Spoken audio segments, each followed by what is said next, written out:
अमाशो मे तथा भौमे गुरुवारे यदा भवेत् तत्तीर्थं पुष्करं नाम सूर्यपर्व शताधिकम्। महाभारत में ऐसा उल्लेख मिलता है कि सोमवार और मंगलवार या गुरुवार को यदि अमावस्या हो तो पुष्कर नामक योग बनता है और सैकड़ों सूर्य ग्रहण के समान पुण्य फल मिलता है। सोम, मंगल और गुरुवार की अमावस्या में सूर्य पर्व शताधिकम सैकड़ों सूर्य ग्रहण के समान पुण्य प्राप्त होता है।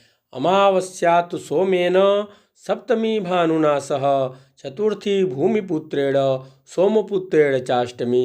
अमावस्या यदि सोमवार को हो, सप्तमी रविवार को हो, चतुर्थी मंगलवार को हो और अष्टमी बुधवार को हो तो चतस्रस्तिथयस्त्वेता सूर्यग्रहण सन्निभाः।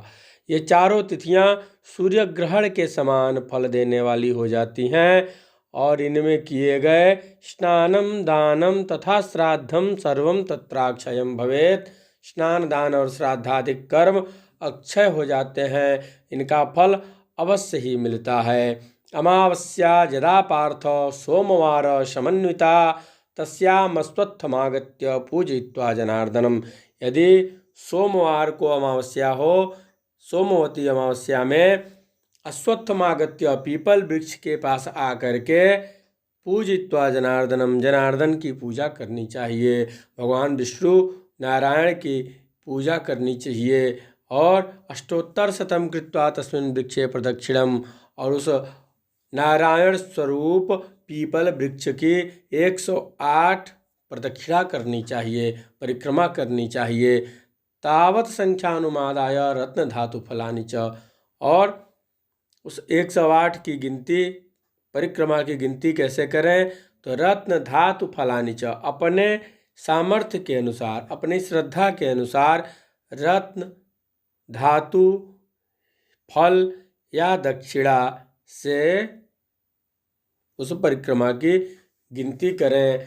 व्रतराजमिदं राजन विष्णु प्रीतिकरम परम। इस व्रत को व्रतराज कहा गया है। सोमवती अमावस्या का व्रत व्रतराज कहलाता है।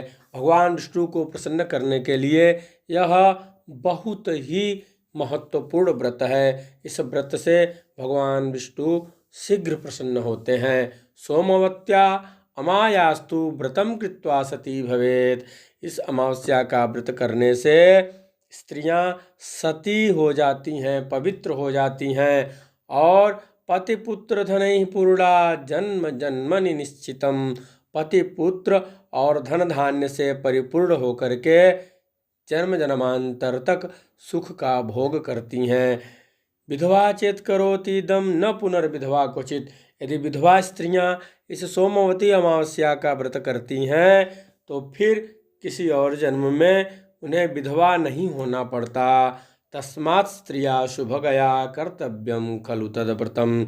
इसलिए स्त्रियों को यह सोमवती अमावस्या का व्रत अवश्य करना चाहिए। इस व्रतराज के पुण्य प्रभाव से नारायण शीघ्र प्रसन्न होकर के अपने भक्तों का कल्याण करते हैं, स्त्रियों का कल्याण करते हैं। इसलिए जो भी स्त्रियां हैं, चाहे वो सौभाग्यवती हैं, जिनका सौभाग्य नहीं भी है, उन्हें भी आगे अपने भविष्य की चिंता करते हुए, अगले जन्मों की चिंता करते हुए कि फिर किसी और जन्म में विधवापन का दुख न प्राप्त हो, इसके लिए सोमवती अमावस्या का व्रत करते हुए पीपल वृक्ष में नारायण का पूजन करते हुए अपने सामर्थ्य अनुसार 108, अथवा सामर्थ्य नहीं है शरीर का, यदि शरीर साथ नहीं दे रहा है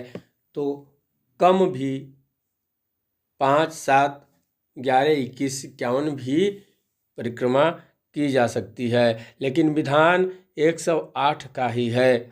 इसलिए भगवान श्रीमन नारायण जनार्दन की कृपा से सभी माताओं बहनों का सौभाग्य अखंड रहे, सुरक्षित रहे, सभी सुखी हों, सभी धनवान हों, सभी दीर्घायु हों। जय विश्वनाथ, जय जगदम्ब।